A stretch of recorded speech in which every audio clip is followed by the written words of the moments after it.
Nós vamos ouvir a pregação da palavra do Senhor. Eu quero inicialmente convidar os irmãos para abrirem suas Bíblias em Hebreus capítulo 4. Nós faremos a leitura de dois textos hoje. Hebreus capítulo 4, do versículo 1 ao 13.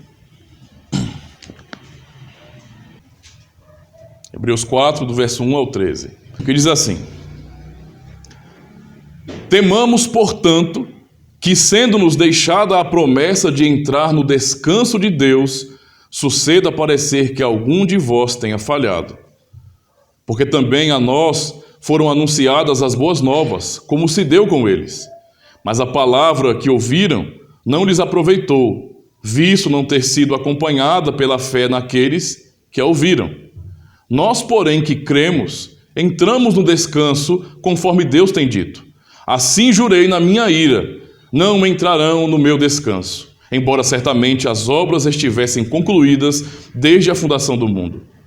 Porque em certo lugar, assim disse no tocante ao sétimo dia, e descansou Deus no sétimo dia de todas as obras que fizera, e novamente no mesmo lugar, não entrarão no meu descanso.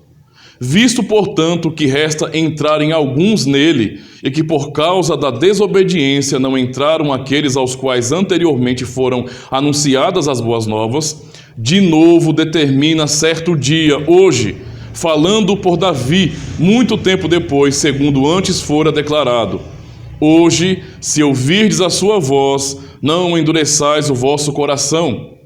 Ora, se Josué lhes houvesse dado descanso, não falaria posteriormente a respeito de outro dia. Portanto, resta um repouso para o povo de Deus. Porque aquele que entrou no descanso de Deus, também ele mesmo descansou de suas obras, como Deus das suas. Esforcemo-nos, pois, por entrar naquele descanso, a fim de que ninguém caia segundo o mesmo exemplo de desobediência. Porque a palavra de Deus é viva e eficaz, e mais cortante do que qualquer espada de dois gumes, e penetra até o ponto de dividir alma e espírito, juntas e medulas, e é apta para discernir os pensamentos e propósitos do coração. E não há criatura que não seja manifesta na sua presença. Pelo contrário, todas as coisas estão descobertas e patentes aos olhos daquele a quem temos de prestar contas. Esse é o primeiro texto. O segundo texto é o texto de Apocalipse, irmãos. Apocalipse, capítulo 3, do versículo 14 ao 22. É a carta à igreja em Laodiceia.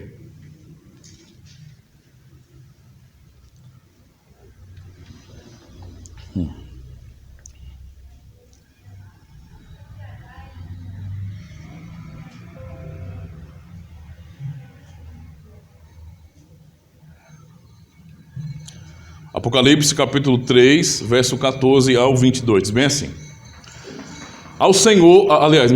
Ao anjo da igreja em Laodiceia escreve: Estas coisas diz o Amém, a testemunha fiel e verdadeira, o princípio da criação de Deus. Conheço as tuas obras, que nem és frio nem quente. Quem dera fosses frio ou quente. Assim, porque és morno, e nem és quente ou nem frio, estou a ponto de vomitar-te da minha boca. Pois dizes: Estou rico e abastado, e não preciso de coisa alguma, e nem sabes que tu és infeliz, sim, miserável, pobre, cego e nu.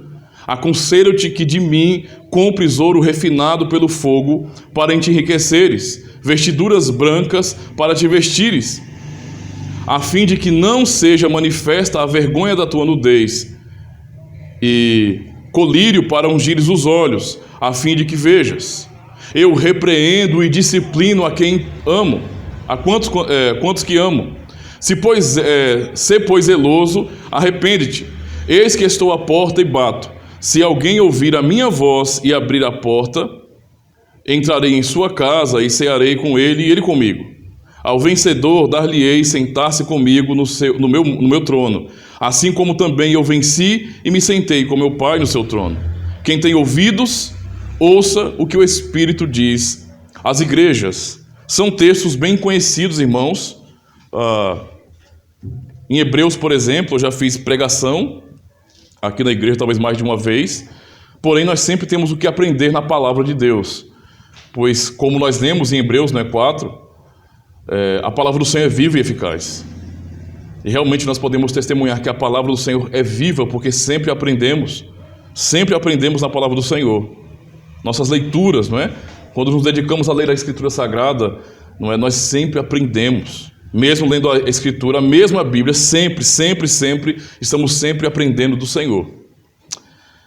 Amada congregação de nosso Senhor e Salvador Jesus Cristo, no último domingo, quando falamos sobre o que é, por exemplo, a chave do reino dos céus, especialmente nós pensamos sobre quem deve vir à mesa do Senhor, não é? Já introduzindo o assunto da disciplina cristã, nós ouvimos na última pergunta do domingo 30, a pergunta 82, justamente essa pergunta: aqueles que por sua confissão e vida demonstram que são incrédulos e ímpios devem ser admitidos à ceia do Senhor? E a resposta: não, porque a aliança de Deus seria profanada e a sua ira se acenderia contra toda a congregação, não é? Ou seja, esse assunto tão importante para nós, não é? Realmente para nos ensinar as verdades do Evangelho. E na última parte da resposta diz bem assim: por isso, de acordo com o mandamento de Cristo e de seus apóstolos, a igreja cristã tem o dever de excluir tais pessoas pelas chaves do reino dos céus, até que corrijam sua vida. Então nós temos aí um assunto muito importante para tratar, a introdução à disciplina cristã, por meio da palavra, não é? Então, esse assunto ele é de suma importância para a igreja, porque é uma das marcas de uma igreja verdadeira.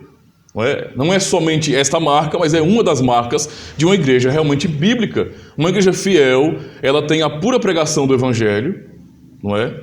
Tem isso como marca. Também tem a correta administração dos sacramentos. Há uma doutrina correta a esse respeito e também uma aplicação a esse respeito. Como também, irmãos, uma marca de uma igreja verdadeira e fiel é também a disciplina cristã. A disciplina eclesiástica. Nós vamos aprender sobre isso então, porque Cristo nosso Senhor, não é? Ele nos ordenou isso. A questão da disciplina não é uma questão inventada por homens. Eu sei que no mundo que nós vivemos, as pessoas imaginam que qualquer tipo de atitude de autoridade, não é? Em de repente punir quem quer que seja rebelde, ou quem não concorda, ou quem não está realmente vivendo de acordo com aquilo que prometeu, é uma coisa severa demais, é opressora. Esse é o pensamento de pessoas que são revolucionárias, de pessoas que são rebeldes e realmente não suportam a autoridade e não querem se submeter a disciplinas, não é? A regras. Há muitas pessoas assim, mas infelizmente, e mesmo no seio do cristianismo, há pessoas que não querem se submeter a regras, a princípios. Tanto é que essa nuvem gigantesca de desigrejados, né, de pessoas que dizem: eu tenho Cristo, eu amo a Cristo, mas eu não quero saber de igreja, porque igreja é corrompida, é sistema, isso é corrupto, são homens que estão ali governando. Essas pessoas, elas esquecem de que os princípios, as regras, a disciplina na igreja não é algo inventado pela instituição, mas é algo ordenado por Cristo. Não fomos nós que inventamos 10 mandamentos para conduzir o povo. Deus nos entregou a sua lei. Não fomos nós que instituímos igreja. Cristo o fez. Então isso é um ponto muito importante para a nossa reflexão, para que não haja confusão e alguém possa imaginar que a boa ordem na igreja e, portanto, a disciplina, quando alguém não obedece essa boa ordem, a palavra de Deus, não é uma atitude dos oficiais da igreja ou da própria instituição em si, mas é algo ordenado por Cristo. E os oficiais são apenas dispenseiros disso, para que haja realmente santidade na igreja. Os irmãos aprendam, por meio de exemplos também, a honrar o Senhor e entender que a nossa vida como cristãos não pode ser igual à de pessoas que estão fora da igreja, de pessoas ímpias, não é? Então a igreja de Jesus Cristo, ela exercita disciplina, e essa disciplina é a disciplina do Espírito Santo. Ele enviou a sua igreja o Espírito Santo, e portanto, desde quando o Espírito Santo foi derramado sobre a igreja, e nós temos o relato em Atos capítulo 2, não é? Quando o Espírito Santo foi derramado sobre a igreja, a partir dali, de maneira bastante clara, ele nos conduziria à verdade. O Espírito Santo opera em nós por meio da pregação, por meio do ensino e por meio da disciplina, do testemunho dos irmãos. Tudo que nós desfrutamos aqui, não é, como uma congregação, na verdade, dispensado pelo Espírito Santo. Ele nos abençoa assim. Ele opera em nossa vida. Portanto, a disciplina exercida na igreja, ela é a disciplina do Espírito Santo. Veja como isso é importante para nós. Não é disciplina que nós inventamos, mas é a disciplina, não é, que Cristo nos deu pelo seu Espírito. Eu quero proclamar o Evangelho nessa manhã para os irmãos, não é, sobre o seguinte tema: a disciplina de Cristo sobre a sua igreja. Quero dar ênfase a isso, a disciplina de Cristo sobre a sua igreja, não é, para tirar qualquer tipo de dúvida acerca disso e imaginar que a igreja, não é, se há excomunhão na igreja, afastamento da mesa do Senhor, é por opressão. E não é por isso. É muito pelo contrário. O amor do Senhor é demonstrado nisso, bem como o zelo do Senhor por sua glória e santidade. Tudo isso podemos aprender. Eu quero ler então as perguntas e respostas do domingo 31, antes de passar para a pregação propriamente dita, que diz bem assim, pergunta 83. Ouçam com atenção. Nós aprendemos então no finalzinho da resposta da pergunta 82, do dia do Senhor 30, sobre as chaves do reino dos céus. Não é? A pergunta é então, o que são as chaves do reino dos céus? A resposta, a pregação do Santo Evangelho e a disciplina eclesiástica. É por esses dois meios que o reino dos céus se abre para os que creem e se fecha para os incrédulos. Pergunta 84. Como se abre e se fecha o reino dos céus pela pregação do Evangelho? Como isso funciona? De acordo com o mandamento de Cristo, o reino dos céus se abre quando se proclama e se testifica publicamente a todo crente, individual ou coletivamente, que Deus de fato perdoou todos os seus pecados por causa dos méritos de Cristo, sempre que aceitam a promessa do Evangelho com fé verdadeira. O reino dos céus se fecha quando se proclama e se testifica a todos os incrédulos e hipócritas que, enquanto não se arrependerem, a ira de Deus e a condenação eterna permanecem sobre eles. Segundo esse testemunho do Evangelho, Deus os julgará, tanto nesta vida quanto na vida por vir. E finalmente a última pergunta, a pergunta 85, que diz bem assim: como se fecha e se abre o reino dos céus pela disciplina? Então, falamos de chaves do reino dos céus, e aqui o nosso catecismo trata como duas chaves, não é? A primeira chave, que é a pregação do Evangelho, e a segunda chave, que é a disciplina eclesiástica. Então, na primeira parte, vemos que, por meio da pregação, Cristo tanto abre as portas do seu reino para aqueles que creem, como fecha as portas do seu reino para os incrédulos. A mesma coisa acontece já estando na igreja, não é? Essa porta continua sendo aberta ou fechada para aqueles que se mantêm duros em seu coração, rejeitando a palavra que já receberam antes, ou que abraçam. Então a pergunta é, como se fecha e se abre o reino dos céus pela disciplina eclesiástica? De acordo com o mandamento de Cristo, aqueles que se chamam de cristãos, mas que se mostram não cristãos na doutrina ou na vida, devem ser, em primeiro lugar e de modo fraternal, admoestados mais de uma vez. Se não abandonarem seus erros, nem sua impiedade, devem ser denunciados à igreja. E isto é, aos presbíteros. Se também não derem ouvidos às admoestações deles, serão proibidos de participar dos sacramentos e excluídos da congregação cristã, pelos presbíteros e do reino de Cristo, pelo próprio Deus. Serão novamente recebidos como membros de Cristo e da igreja quando prometerem e demonstrarem verdadeiro arrependimento. Então nós temos aqui um processo já, não é? Um processo de disciplina já na resposta à pergunta 85 de nosso catecismo. Note a ênfase na palavra disciplina no próprio tema da pregação. Embora o catecismo fale sobre disciplina simplesmente na segunda parte ou na pergunta 85, e resposta, não é? Mas eu quero dar ênfase a essa palavra, porque a palavra disciplina, ela é muito mal compreendida pelas pessoas. Geralmente se imagina, e na verdade são muitas palavras mal compreendidas, né? Por exemplo, quando se fala de exortação, geralmente se imagina que exortação é simplesmente uma palavra dura, onde você não expõe misericórdia, não é? E algumas pessoas acabam pensando assim, de maneira muito errada, irmãos, não é? Disciplina, por exemplo, ela é simplesmente um ensino. Entende? Disciplinar é ensinar. Entende? Quem é disciplinado? São discípulos. Discípulos são alunos, estão aprendendo. Nós somos discípulos de Cristo. Significa dizer na prática que muitas vezes precisamos retomar certos ensinos, porque somos fracos. Às vezes por crises que passamos, por dúvidas que temos, porque são comuns. Não pense que porque somos cristãos e já há tempos lemos a Bíblia, estudamos, estamos livres de dúvidas, de problemas também. Nós todos passamos por isso. E disciplina, então, tem um propósito de ensinar. Isso é importante para nós. Bem como a palavra exortação não é uma palavra que deve nos fazer ficar com medo, não é? Não, de forma nenhuma, com receio, de forma nenhuma. Na verdade, exortar é animar a fazer o que é certo. Quando nós exortamos uns aos outros, significa dizer que nós estamos dizendo, irmão, você está errando de acordo com a palavra. Abrace a fé em Jesus Cristo, corra para Ele. Isso é, na verdade, amor. Mas no mundo que nós vivemos, parece que você fala para uma pessoa que ela está errando e que ela deve se agarrar a Jesus Cristo. Parece uma coisa terrível e até ofensiva, né? Às vezes um irmão vai falar isso para outro e o outro vai responder, quem é você para falar assim comigo? É uma coisa triste, irmãos, mas isso não pode acontecer na igreja. E eu sei que, por vezes, acontece, mas nós temos que lutar contra isso. Não é? Lutar contra isso, porque não é certo, isso não é bíblico. O Espírito de Deus habita em todos nós e, portanto, precisamos aprender a termos unidade no Espírito. Não é?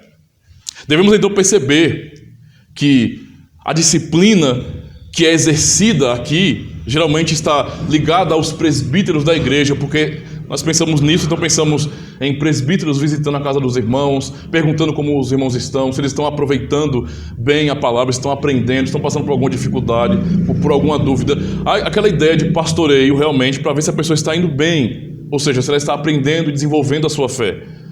Isso é disciplina. Mas a primeira parte, não é, que nós aprendemos aqui no nosso catecismo é justamente sobre a disciplina que vem por meio da palavra. É a primeira coisa em nossa vida. E essa palavra não atua somente em nossa vida quando nós ouvimos pela primeira vez a pregação do Evangelho, mas também aqui, todo domingo, a cada domingo estamos ouvindo a pregação do Evangelho. Cada vez mais. E isso é uma necessidade extrema que nós temos. Porque o Senhor, como pastor, continua a nos conduzir. Nós precisamos sempre ouvir a voz de nosso pastor. E essa voz está na sua palavra. Então, quando há a exposição, a pregação fiel, nós podemos dizer que estamos ouvindo a voz do próprio Cristo, do bom pastor. Isso é muito importante para nós. Antes de ascender aos céus, Cristo deu este mandamento aos apóstolos. E o que ele disse? Ide e fazei discípulos, alunos, não é? Em toda a terra, através do ensino da pregação, para parafrasear o que Mateus 28 nos ensina. Ide por todo mundo e pregar o Evangelho a toda criatura, fazer discípulos, não é, de todas as nações, batizando-os em nome do Pai, do Filho e do Espírito Santo, os ensinando a guardar todas as coisas que eu tenho mandado a vocês. Então, disciplina é justamente isso, é ensinar, é conduzir no caminho do Senhor. A congregação inteira, então, na pregação do Evangelho, por meio da palavra de Deus, é colocada sob essa poderosa revelação sobre a palavra de Deus. Sobre a palavra de Deus. Estamos debaixo, então, da revelação do Senhor, da sua santa palavra. E toda a igreja, irmãos, entendam isso, toda a igreja é formada, trabalhada, guiada e governada pela palavra de Deus. Não é? Às vezes, e eu sei que alguns pensam isso, que a igreja acaba sendo o fim em si mesmo, né? Um fim em si mesmo, que a igreja se autoformou. Na verdade, a igreja é simplesmente a manifestação da palavra de Deus. Por que que existe igreja? E por que que a igreja não cai, no sentido de ser destruída do mundo e sumir de uma vez por todas? Porque a igreja é justamente o cumprimento de Deus, da sua palavra, aqui neste mundo. É por isso que todas as tentativas no passado de destruir os cristãos não funcionou. É por isso que Deus dava força àquelas pessoas, àqueles homens e mulheres que davam a sua vida, mas não abriam mão do Evangelho, não negavam Jesus Cristo, e nós somos herdeiros dessas pessoas. Estamos aqui. Entende? Ou seja, não há inimigo neste mundo que possa vencer a igreja Porque a igreja não é um fim em si mesma. Ela não se autocriou. A igreja é de Cristo. E porque a igreja é de Cristo, Ele, como um rei bom que Ele é, cuida da sua igreja, protege a sua igreja. É isso que o Senhor faz. Então, observando que a igreja é colocada então sob a pregação, a poderosa pregação da palavra de Deus, para ser disciplinada, para aprender do Senhor. Tenta imaginar a tarefa, não é, de grande responsabilidade do pregador, por exemplo. Entendendo isso, pregar o evangelho não é fazer uma palestra, por exemplo.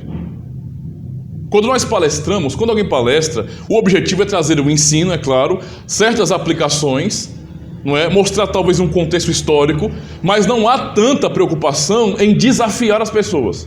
Não é esse o papel de uma palestra, por exemplo, mas de trazer conhecimento sobre algum tema específico. Na pregação nós somos desafiados, porque é Deus falando com o seu povo. Então imaginem o peso que está na vida de um pregador. Perceba por que em comunidades reformadas históricas é tão difícil, não é? Eu digo difícil assim, é tão mais complicado você ser um pregador por causa disso. É uma tarefa importante demais.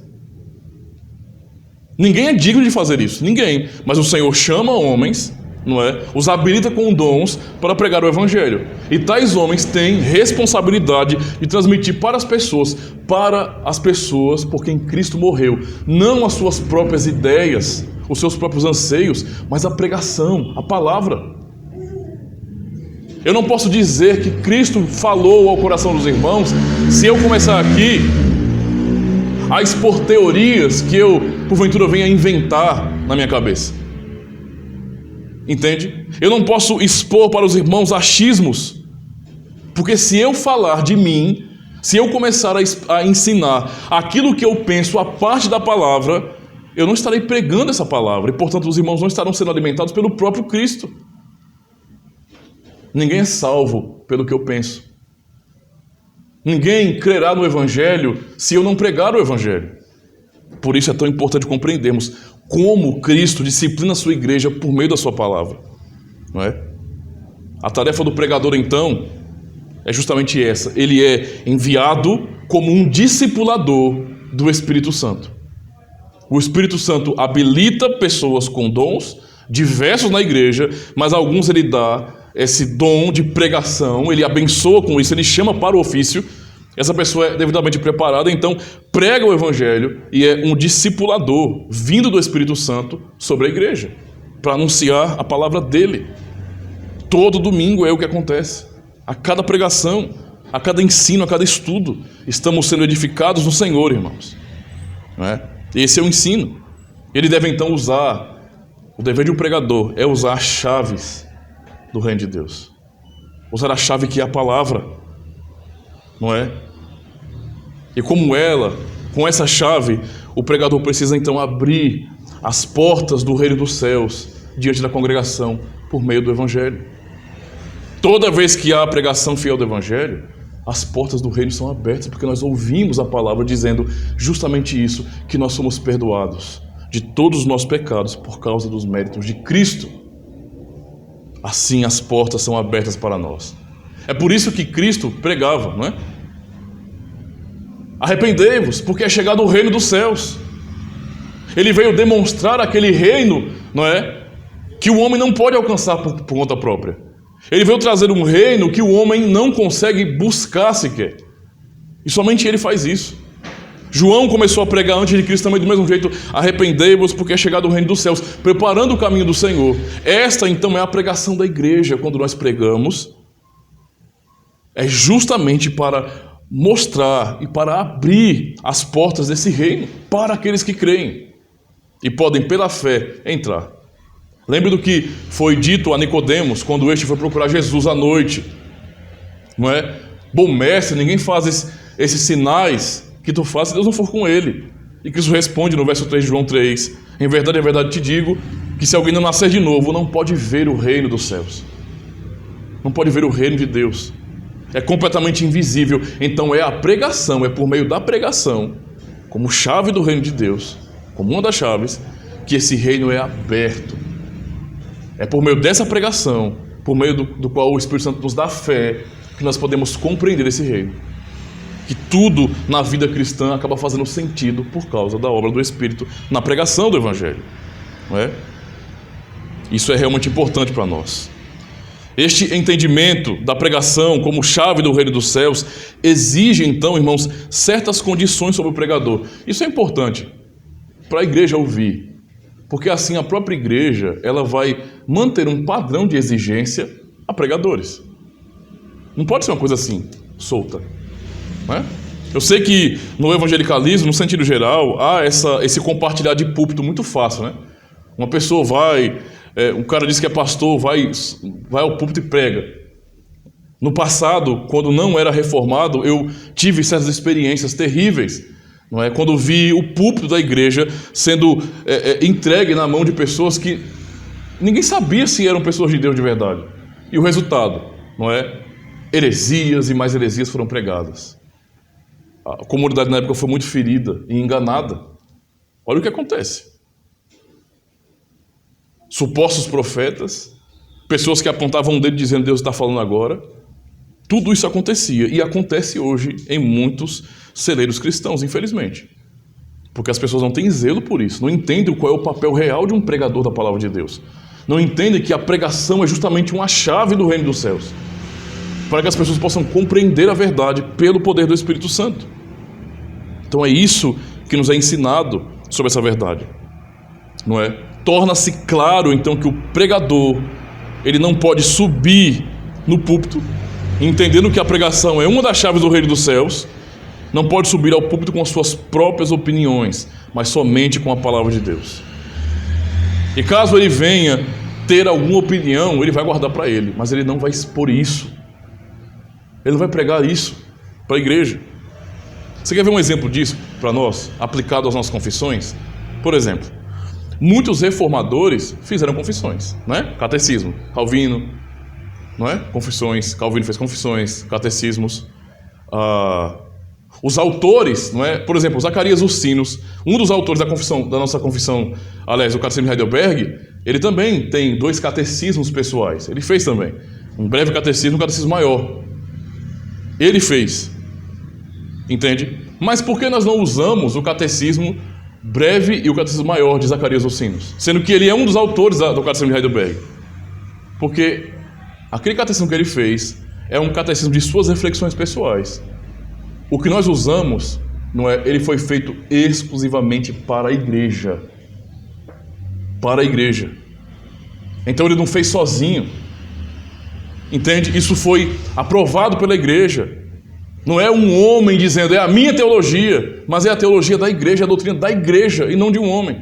É por isso que nós não temos um catecismo de Calvino na igreja. Veja, a nossa igreja tem um catecismo de Calvino. Isso não existe, irmãos. Calvino não é o nosso Senhor. Nós não seguimos a Calvino.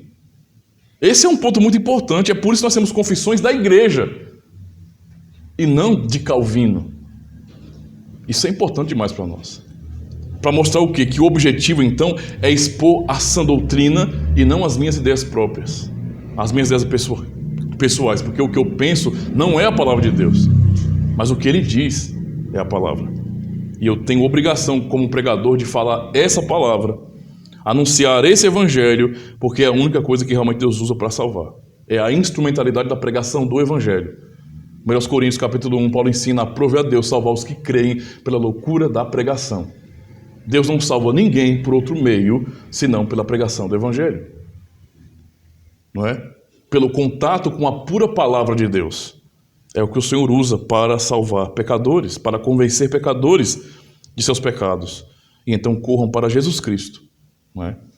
Veja o peso, então, que como pregador, eu, por exemplo, tenho a grande responsabilidade de, como pregador, usando essas chaves do reino dos céus, que é a pregação do evangelho, anunciar somente essa palavra. Não é? Somente essa palavra. Isso diz que a minha autoridade como um oficial está aqui, na Escritura. Fora dela, eu não tenho autoridade alguma. E eu sei que para quem gosta de poder, dizer que é a Escritura e fora dela não há nada, é uma coisa, é um tormento, né? Porque se é assim, o poder está na palavra, e não em mim. E não em um pregador neste mundo. E isso meio que tira o status que alguns buscam. no ministério cristão. Porque é isso que muitos buscam no ministério cristão. Não usam a chave do reino dos céus. Ficam entretendo pessoas. E a palavra tem que ser pregada. O catecismo tipifica a pregação como que proclamando e testemunhando publicamente. Presta atenção a essas palavras, irmãos. Proclamar, por exemplo, que é o que o catecismo usa aqui, significa apresentar com autoridade a palavra. Então, quando eu vou pregar a palavra, eu não a faço com dúvida, porque não é a minha própria razão, é a palavra do Senhor. Devo eu pregá-la com autoridade, por fé. E também fala sobre testemunhar publicamente, ou seja, abertamente atestar a verdade e fazê-lo com convicção e autoridade. A pregação deve ser muito clara, muito objetiva. A pregação deve ser feita de uma forma que ninguém saia dizendo na igreja: ora, o pastor pregou ali, mas eu não entendi, foi nada, né? Pregou ali, mas o que você aprendeu no culto, irmão? Assim, o que você aprendeu? Rapaz, foi tão assim emocionante, né? Eu chorei, eu me deitei no chão, comecei a babar, a chorar, eu pulei, dei uma rodadinha, bati umas palminhas, bati os pés no chão, eu marchei, e depois de tudo isso, toda essa emoção, até me entregaram profecias, olha, mas pensando bem, eu não lembro muito bem do que foi pregado, não. Percebe o problema aí? A pregação tem que ser clara, tem que haver ensino verdadeiro, não é? É por isso que há tantas aplicações. É por isso que há essa relação daquilo que Deus ensinou em sua palavra e daquilo que Ele continua a nos ensinar hoje, para que nós venhamos sair daqui, irmãos, todos nós, não só vocês que estão ouvindo, mas eu também que estou pregando, que todos venhamos sair de um culto solene, sabendo que Deus falou com cada um de nós, nos ensinando a sua vontade, a verdade do Evangelho. De maneira que eu não posso ficar me esquivando da palavra, né? Porque existe muito isso, né? Quem já fez parte de alguma comunidade assim, um pouco mais carismática, vamos dizer assim, sabe muito bem que quando um pregador começava a dar umas pancadas fortes, né? Pá, é isso, né? De repente alguém no meio da igreja fala Jesus desse jeito, né? Porque a pessoa fala isso, dizendo bem assim, que ela conhece alguém na igreja que está vacilando daquele jeito, então joga para a pessoa. Isso acontecia. Numa pregação fiel, todos nós sabemos que de alguma maneira aquela palavra pregada tem alguma implicação para a minha própria vida. Eu não posso olhar para a vida do meu irmão então e acusá-lo de nada. Eu tenho que olhar para a minha própria vida, porque essa palavra que é santa e perfeita me ensina que eu também sou fraco como qualquer outro. E que eu sou salvo pela graça como qualquer um é salvo pela graça. E não porque eu mereço alguma coisa. Isso realmente acaba com essas loucuras, né, de acusação na hora da pregação. Né, de fala Jeová, fala papai. Esse tipo de coisa aí é completamente reprovável e não honra aquilo que a palavra do Senhor é para nós, né, chave do reino dos céus. Então é a marca notável que nós temos, por exemplo, no livro de Atos dos Apóstolos, é a autoridade dos apóstolos. Como eles pregavam? Eles pregavam com dúvidas? Eles pregavam como, por exemplo, está escrito aos Macabeus: se o que eu escrevi, tiver ok, então valeu a pena o trabalho. Agora, se não tiver, estou parafraseando. Se não tiver, fazer o quê? Foi o que eu pude fazer. Não, os apóstolos pregavam com autoridade. Eles tinham convicção de o que estava sendo dito ali por eles era a pura palavra de Deus. Então não havia dúvida. Tanto é que valia a pena ser preso, apanhar e morrer por aquilo. Mas eles pregavam, sendo advertidos pelas autoridades em Israel que não pregassem mais. Eles pregavam, porque é a palavra do Senhor. Não é?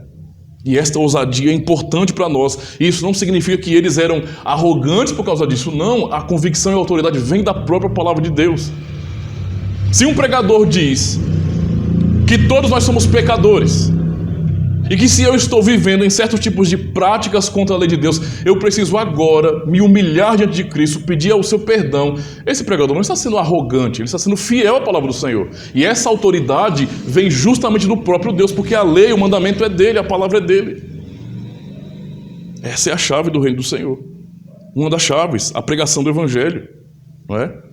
E eu sei que é tentador, muito tentador para o homem, para mim como ser humano, não é? E eu sei que em minha natureza, a natureza nossa, no sentido geral, deseja muito ser respeitada, ser agradável. Então, às vezes, é muito mais fácil, não é? Na pregação, nós começarmos a tirar qualquer tipo de verdade, né, de mandamento, de coisas que vão, de repente, confrontar as pessoas. Né? Confrontar as pessoas. Inclusive, chegar a dizer que numa pregação, a pregação é tanto consolo como exortação. Não. Não pode ser uma coisa dessa, não. De jeito nenhum. Exortação é coisa ruim. Dói, machuca. Não é? E por conta disso, muitos acabam abrindo mão do puro evangelho e diluem tanto esse evangelho, não é?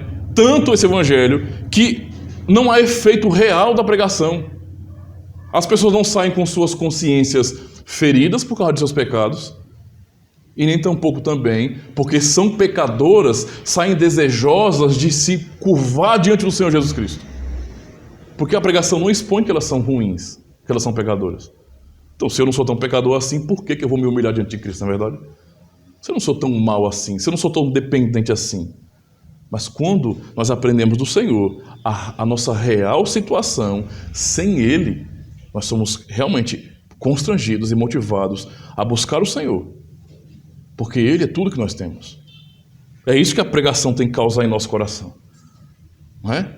Deus nos consola por meio da pregação, mas Ele também abre os nossos olhos. Ele nos confronta para que nós não venhamos nos conformar com este mundo, nem com a nossa própria vida, mas sim venhamos estar inconformados com a nossa própria vida e procurarmos toda a nossa satisfação em Jesus Cristo somente. Isso realmente é importante demais para aprendermos, irmãos.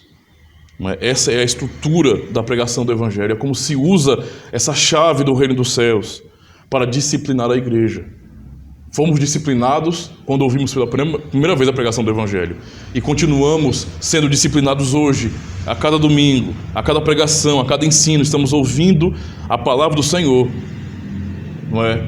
Eu sei que não é fácil sempre manter esse equilíbrio. Porque de um lado, irmãos, há pessoas que diluem o Evangelho para que as pessoas não se constranjam, não se sintam ofendidas. Mas, por outro lado, há pessoas que esquecem que estão lidando com ovelhas de Cristo, pensam que são dela mesma, que pertencem a ela mesma, e começam a bater para ferir tais ovelhas. Esses extremos estão errados aqui. Você encontra muito, então vai na internet e você vai ver. Quer dizer, não veja não. Você na internet já sabe o que tem. Pessoas que estão ali pregando outra coisa, chamando de evangelho, massageando o ego das pessoas, e do outro lado pessoas que, como descontrolados, parece que odeiam a igreja e batem muito, e não é batendo com o evangelho, é com moralismo. Não é uma questão de você pregar a palavra. Às vezes nós temos que pregar um pouco mais duro, isso é verdade, mas eu não posso, nesse sentido, transformar a pregação cristã em pregação moralista, porque não é a mesma coisa, e alguns fazem isso, entende? E isso não é a maneira de usar essa chave do reino dos céus, que é a pregação do Evangelho. O fato é que precisamos de equilíbrio, mas esse equilíbrio não dilui a verdade do Evangelho de forma nenhuma. Numa mesma pregação nós temos que aprender tudo isso. A graça de Cristo, o seu consolo, suas promessas sobre nós, para que venhamos realmente testemunhar juntos como igreja que o Senhor não nos abandona, que o Senhor nos fortalece ainda. Mas também nós temos que ouvir: pecador, se arrependa, você não é perfeito ainda, busca ao Senhor, não fique inventando desculpas, mas busca ao Senhor. É tudo que nós ouvimos, e temos que ouvir isso a vida todinha. Eu tenho que continuar ouvindo isso a vida inteira, como um pregador. Eu peço licença, irmãos, para apenas citar as perguntas 8 e 9 do Catecismo de Zacarias dos Sinos, não é? Tomando como uma citação teológica, mas eu queria citar isso porque é importante, sobre a estrutura da doutrina cristã. O que ele fala bem assim, na pergunta 9, ele diz bem assim, pergunta 8: em quantas partes se resume a doutrina cristã? Para a gente entender como que essa palavra é usada, não é? De maneira moderada, equilibrada, para nos fazer bem, nos confrontando e nos ensinando os caminhos do Senhor. Ele fala em quantas partes? Ele fala em 4 partes. Pergunta 9: quais são elas? Quais são as partes, então? Resposta: o resumo da lei e do decálogo. Então, quais são as partes da doutrina cristã? O resumo da lei e do decálogo. O resumo, ou seja, o decálogo, no caso dos mandamentos, que é o resumo da lei. O resumo do evangelho, que é o credo apostólico. A invocação de Deus, que é a oração do Senhor, não é? Como ele nos ensinou a orar, e a instituição do ministério da igreja, ou seja, tudo que tem a ver com a vida cristã. Tudo isso envolve, no geral, as doutrinas da igreja. Isso aqui são 4 partes, na verdade, gerais, não é? Mas elas têm subpartes para aprendermos. O que acontece? Basicamente é isso. E os nossos catecismos são estruturados assim, usando a lei de Deus, usando a oração do Senhor, usando o credo apostólico, não é? E a própria instituição da igreja, que vai falar sobre o sacramento, sobre tudo isso. Perceba que assim nós aprendemos a doutrina da palavra do Senhor. Essa é uma das razões do porquê nós pregamos, né, igrejas reformadas, pregações catequéticas, por causa disso. Para que durante todo o ano venhamos ouvir as doutrinas da palavra de Deus e de maneira equilibrada venhamos ser renovados. Sim, na graça de Deus, de suas promessas, mas venhamos aprender que nós, sem Ele, não somos nada. E venhamos aprender o que é ser um cristão de verdade. Tudo isso é de mais importante para nós, não é? Essa é a pregação da igreja. Como isso é importante para nós, irmãos. Então, diariamente precisamos desse consolo e dessa demonstração do Evangelho. É assim que se usa essa ferramenta tão poderosa e tão necessária para a Igreja do Senhor. Não há como substituí-la. Não há. Precisamos da pregação, não é, do Evangelho. É assim que o Senhor nos ensina. É assim que o Senhor nos ensina. Agora, eu concluo essa primeira parte dizendo que eu sei que muitas pessoas acabam negando essa disciplina bíblica que vem por meio da pregação pura para nos ensinar a nossa realidade. E muitos acabam entendendo que, como cristãos, não precisam disso. Então saem da comunidade, se afastam. E mesmo afastados porque não querem ouvir aquilo que a Escritura ensina, eu quero ouvir que eu sou filho de Deus, eu quero ouvir que eu fui salvo, eu quero ouvir que eu vou para o novo céu e nova terra, mas eu não quero ouvir que eu sou um pecador miserável, que Deus está vendo o que eu estou fazendo, o que eu estou pensando, o que eu tenho que me arrepender.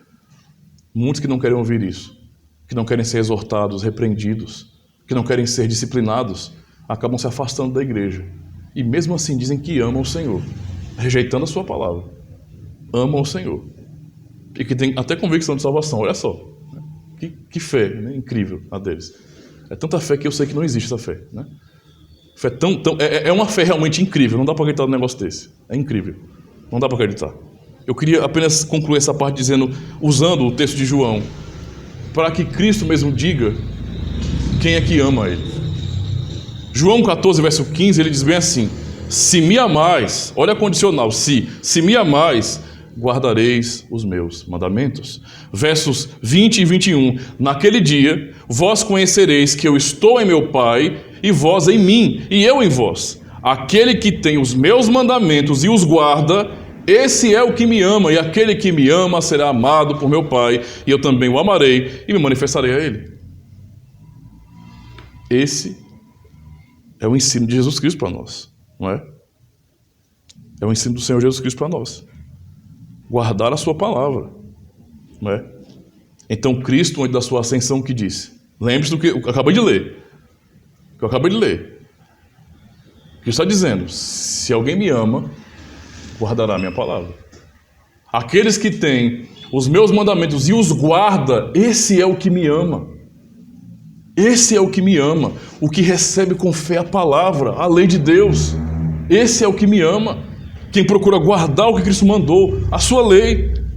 E isso é tão claro, mais uma vez citando Mateus 28, 19 e 20, quando ele diz: ide, portanto, fazer discípulos de todas as nações, batizando-os em nome do Pai, do Filho e do Espírito Santo, ensinando-os a guardar todas as coisas que vos tenho ordenado.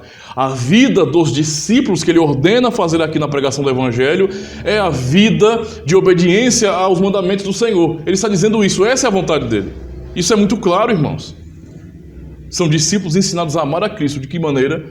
Ouvindo a sua palavra e obedecendo a sua palavra. Quem crê tem diante de si, não é, o reino dos céus abertos. Esta é a grande bênção para a nossa vida, não é? A disciplina da palavra nos ensina, e por meio dessa disciplina é que o Espírito Santo, não é, conforta o nosso coração e nos confronta poderosamente. E eu pergunto então aos irmãos, será que esses que estão negando o Evangelho, negando a palavra, negando a disciplina, realmente amam o Senhor? Eu pergunto, não é, perguntas práticas para os irmãos, para que vocês possam responder ao coração de vocês. Se ausentar, por exemplo, do culto solene, sem que haja impedimento maior, é amar a Cristo baseado no que Ele nos ensina sobre a sua vontade? Não. Não fazer o que nos é ordenado no culto, não é? Como, por exemplo, orar sinceramente, cantar os cânticos, os salmos, não é? Ouvir a palavra com temor, é amar a Cristo? Você nos ordena isso na lei? Isso é importante demais. Não me importar com meus irmãos, não amar a comunhão e não buscar a comunhão, é amar a Cristo? Como é que algumas pessoas conseguem desligar isso, essas coisas, do amor verdadeiro ao Senhor Jesus Cristo? Não é? Venhamos aprender então que, pela palavra, as chaves, não é? Essa palavra que são as chaves do reino dos céus, essa chave nos abre as portas desse reino quando nós cremos, mas também se nós negarmos a verdade, o reino é fechado diante dos nossos olhos. É fechado. E quem está fora, irmãos, não tem compromisso com Deus. Quem está fora não tem esperança de salvação. Essa é a realidade. Ou eu estou com Cristo, ou eu faço parte do seu reino, ou aquela verdade que nós aprendemos em Colossenses, não é? Também em 1 de Pedro, capítulo 2, de que Deus nos transportou do reino das trevas para o reino do seu Filho amado. Ou isso é verdade, ou eu faço parte do reino de Deus, ou eu estarei eternamente perdido. Devemos ouvir com fé, aceitar com fé aquilo que a palavra do Senhor nos ensina. Não é? Essa é a verdade do Evangelho. A segunda parte, então, para a nossa conclusão, da disciplina de Cristo, não é? É a disciplina do seu amor. Primeiro pensamos na disciplina como palavra de Deus, pregação do Evangelho, não é? Que nos serve durante a vida inteira, mas é uma pregação geral, não é? Por quê? Porque quando é pregado, entende? Não é simplesmente para um indivíduo, mas para toda a igreja. Toda a igreja pode ouvir e saber que Deus está falando com toda a igreja. Com cada um em particular, mas com toda a igreja. Só que há uma disciplina que é bem particular. E dessa disciplina nem todos participam, não é? Nem todos chegam a provar dessa disciplina.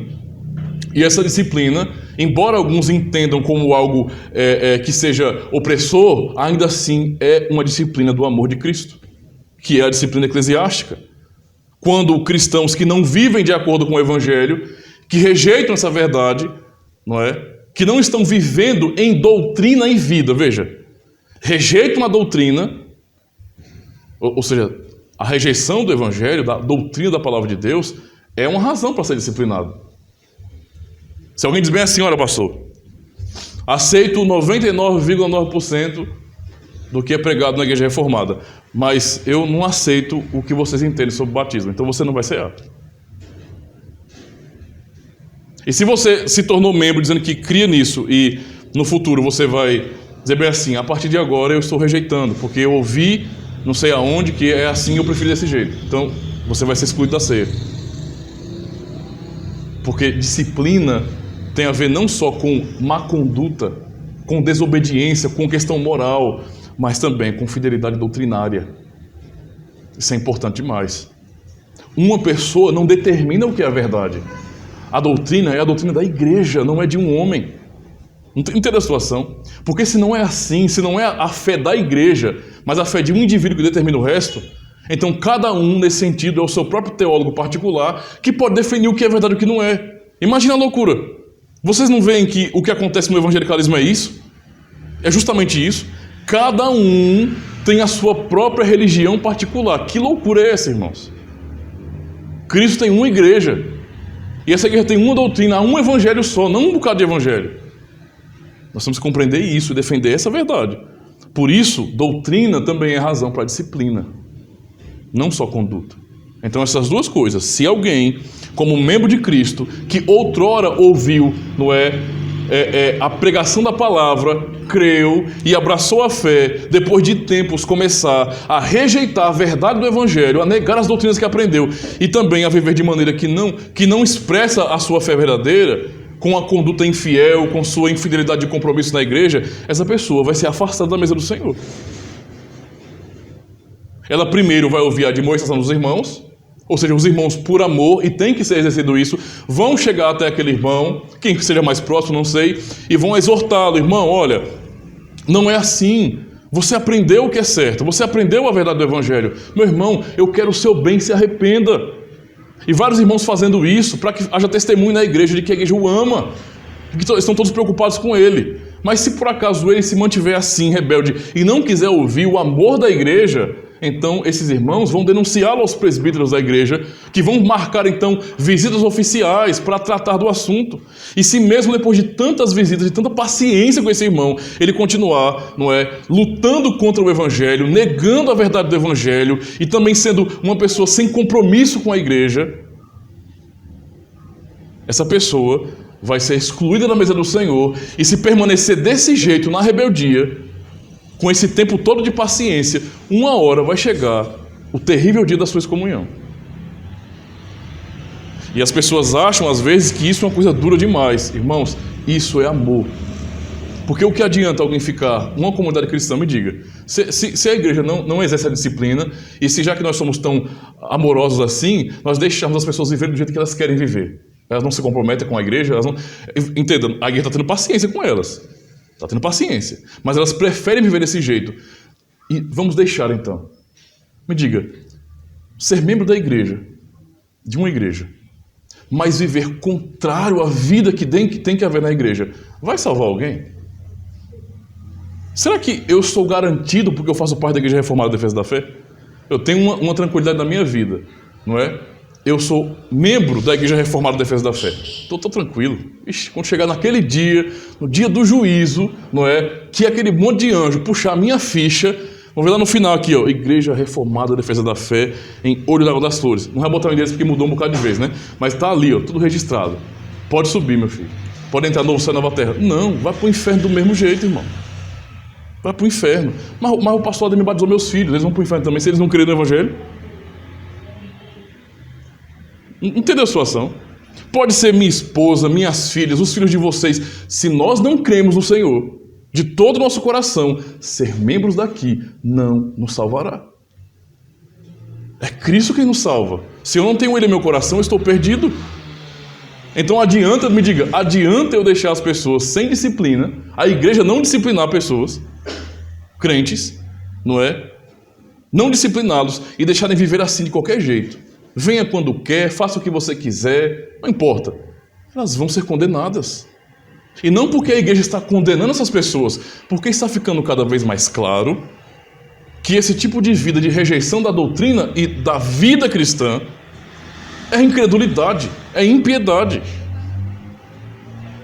E Cristo, Ele converteu pessoas, não é? Ele derramou seu Espírito sobre a igreja para que pessoas sejam transformadas dia após dia. Essa é a realidade, não é? Alguém pode pensar, não, pastor, mas não é bom ter as pessoas aqui na igreja? Olha, é claro que é sempre bom. É sempre bom. É preferível, não é sempre que pessoas estejam na igreja.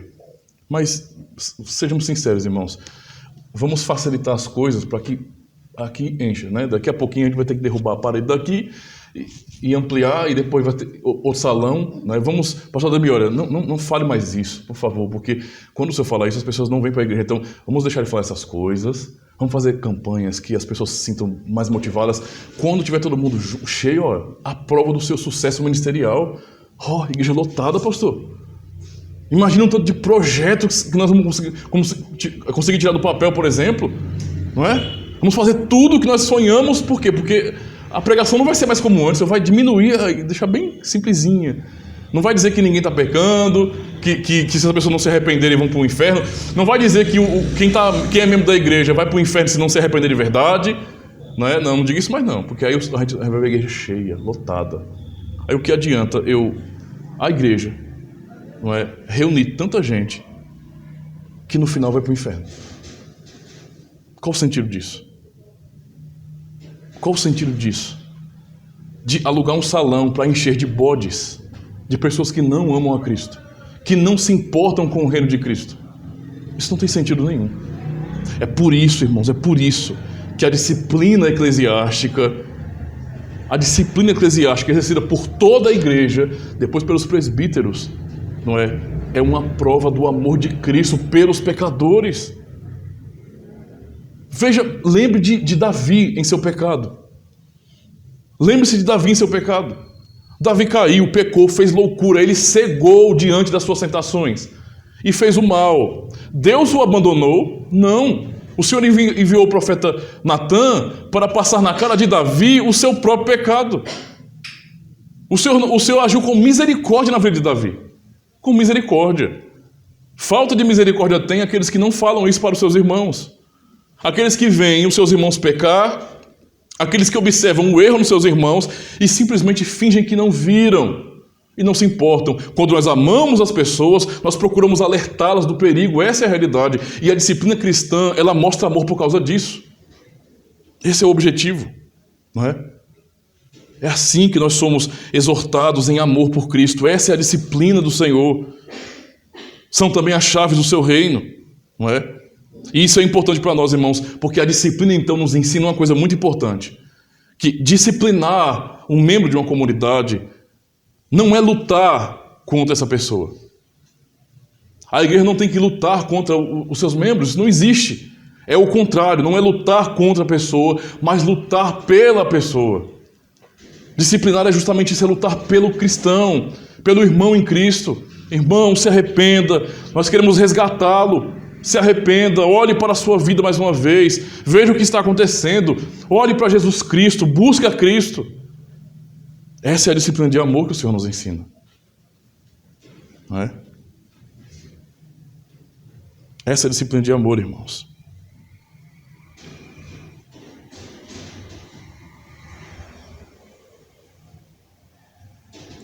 Lembremos, observando como o nosso mundo vai hoje em pensar nisso, né?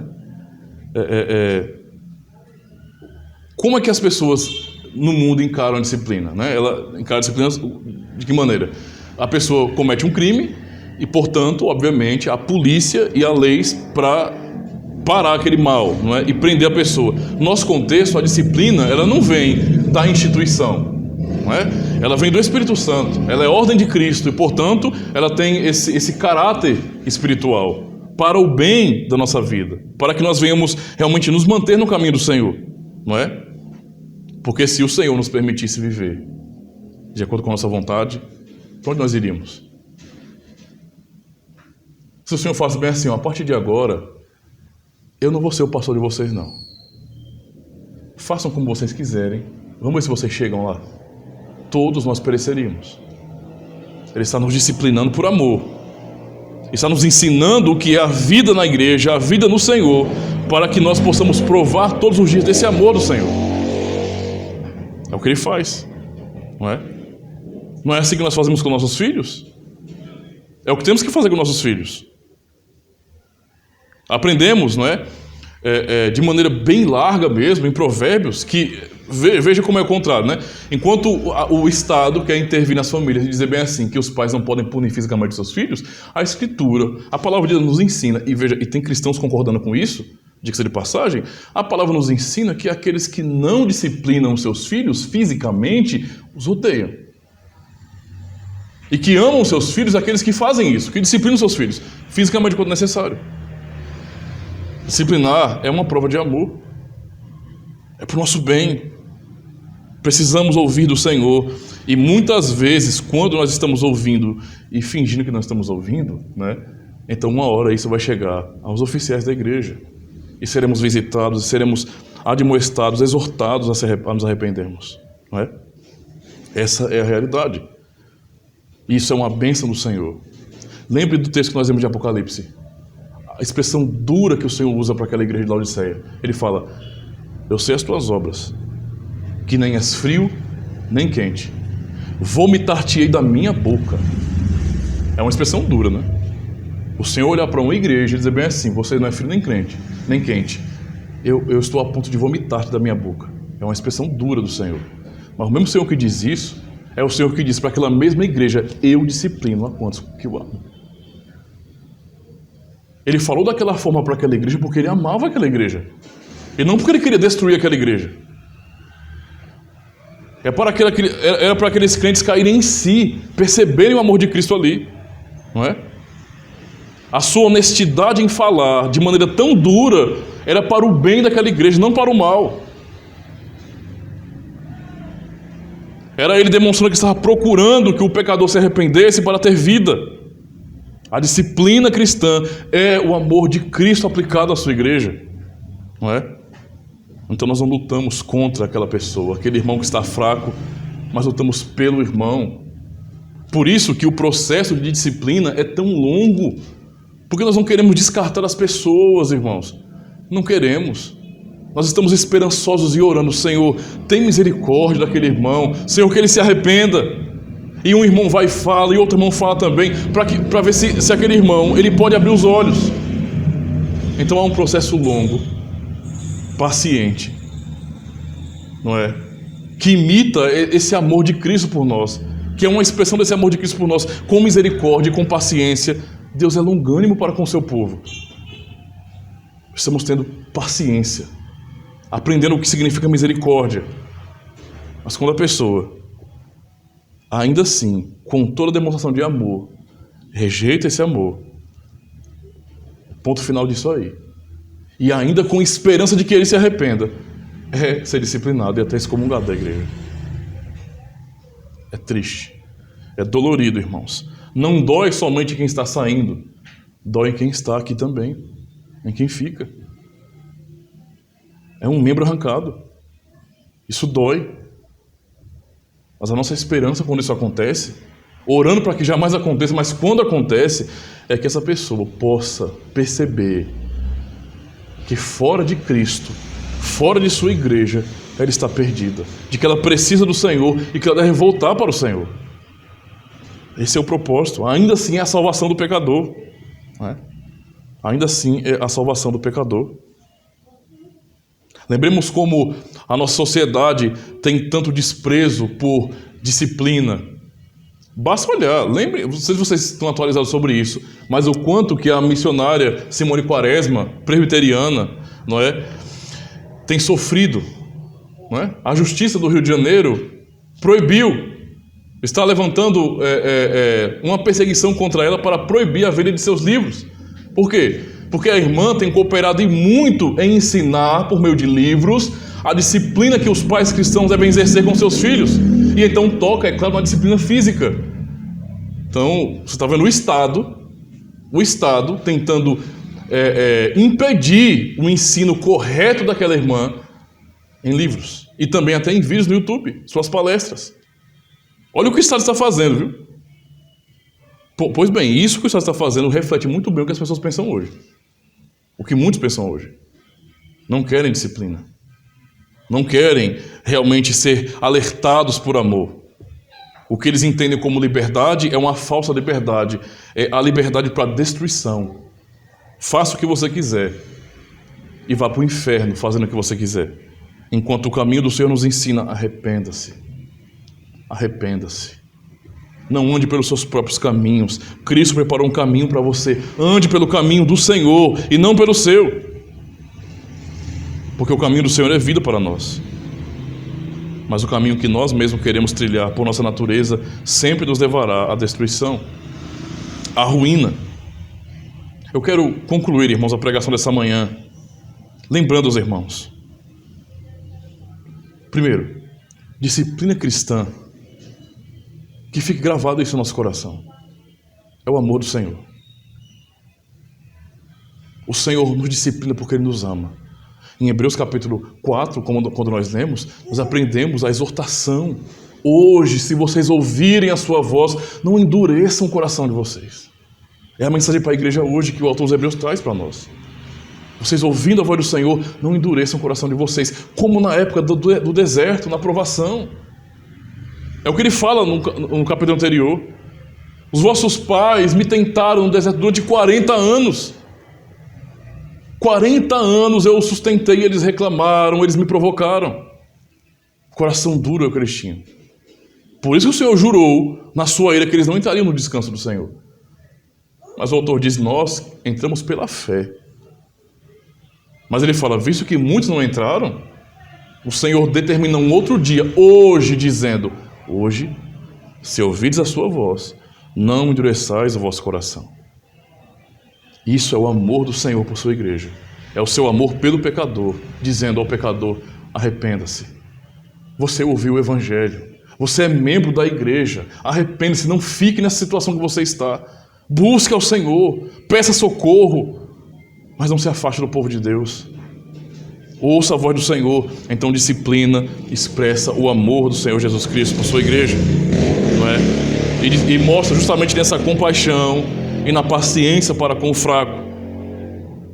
Mas ninguém deve então pensar quando estiver sob disciplina, e esse é um alerta para nós. Quem estiver em disciplina não deve pensar assim, eu tenho todo o tempo do mundo. Não deve pensar assim. Acredite, se nós falharmos, por nossa fraqueza como homens, Cristo não falha. Entende? Nós não podemos sondar o coração de ninguém.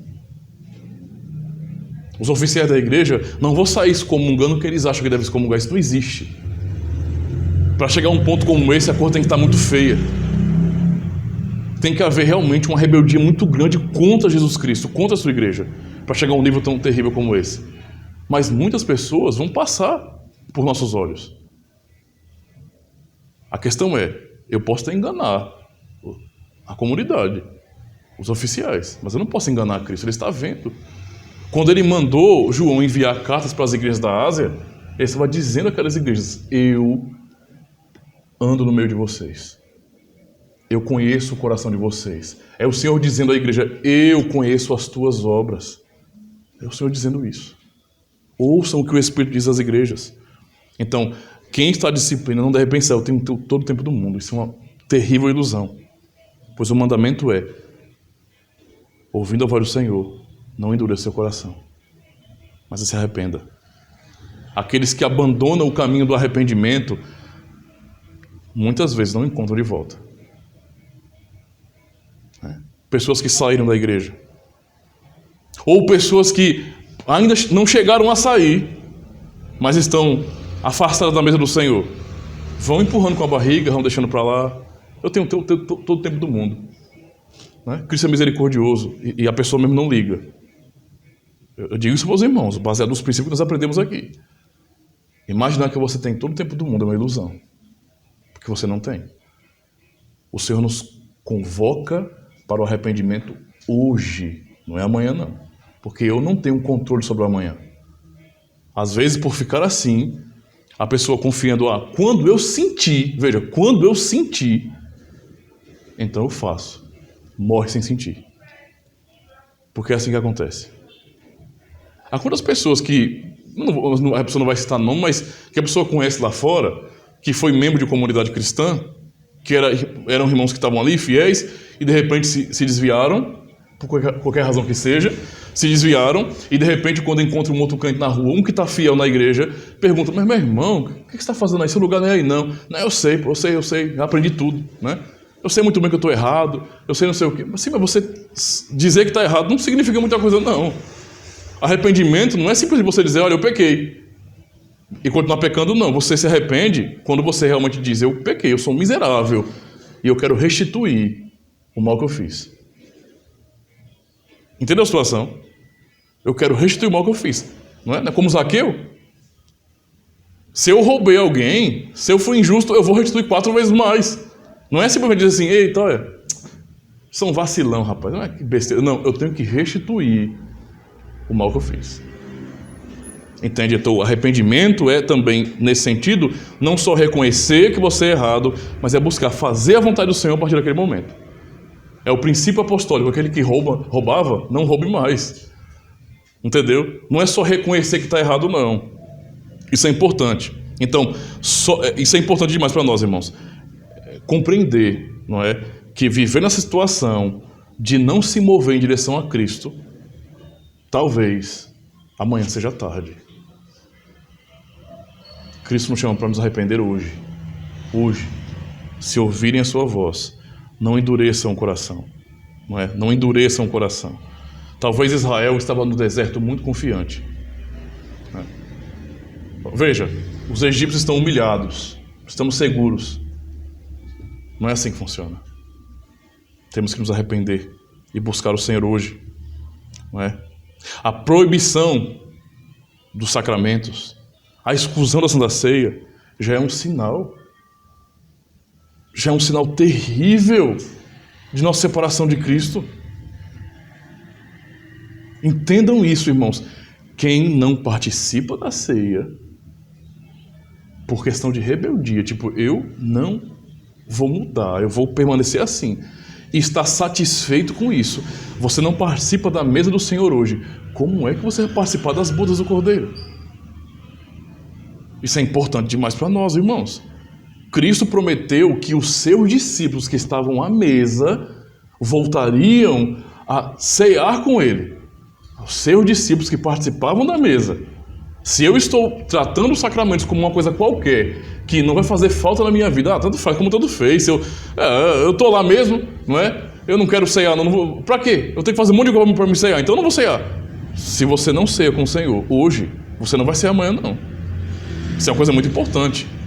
É para nos alertar que nós devemos buscar isso. Buscar essa verdade, não é? Buscar nos reconciliar com o Senhor. Deus, eu quero ser restituído à tua mesa. Eu tenho que buscar isso hoje, não é?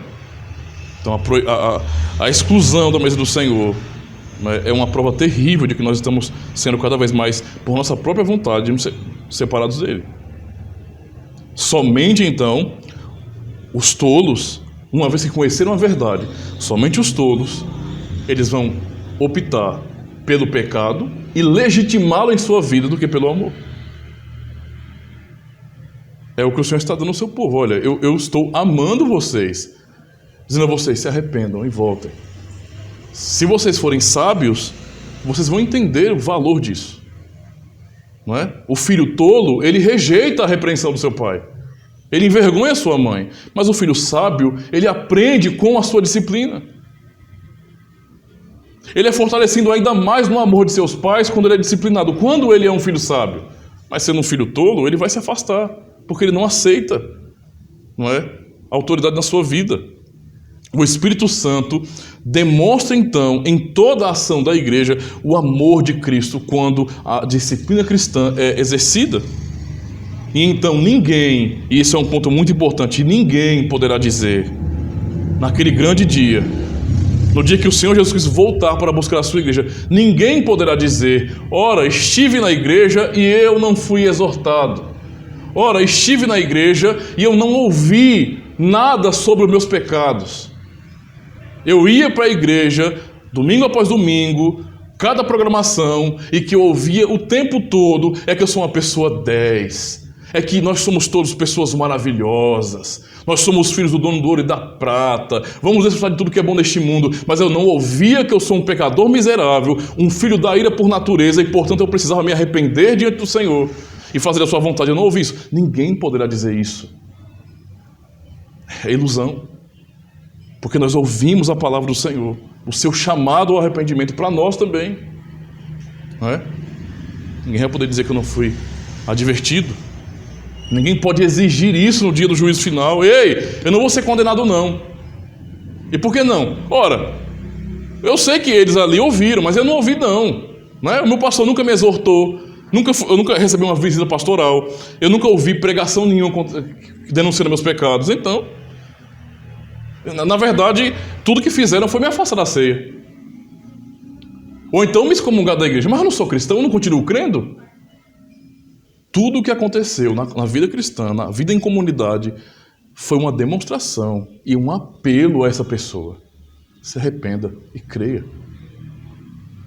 Tudo o que acontece aqui é um apelo. É um apelo. Quando nós nos ausentamos disso, estamos negando não a ordem de um homem pecador como eu, ou como qualquer pastor neste mundo, não. Mas estamos rejeitando o chamado do próprio Cristo. E naquele dia, então, o que essas pessoas vão ter que admitir vão ter que admitir é que elas rejeitaram o amor de Cristo. Rejeitaram o amor do Senhor Jesus Cristo. Por isso, irmãos, eu concluo dizendo: hoje, sejamos gratos a Deus, porque Ele continua a nos falar e a falar sobre disciplina na sua igreja para o nosso bem. Sejamos gratos a Deus, porque nós ouvimos sim do Senhor, não só promessas do seu amor e da sua misericórdia, mas também ameaças, dizendo: se não se arrepender, será condenado. Sejamos gratos ao Senhor, porque isso é a prova de um amor profundo por nós. Porque Ele disciplina, Ele repreende a quem Ele ama. É por isso que ouvimos a palavra do Senhor, por seu amor. São as chaves do seu reino, que Ele está sempre, momento após momento, pregação após pregação, culto após culto, abrindo o seu reino ou fechando o seu reino.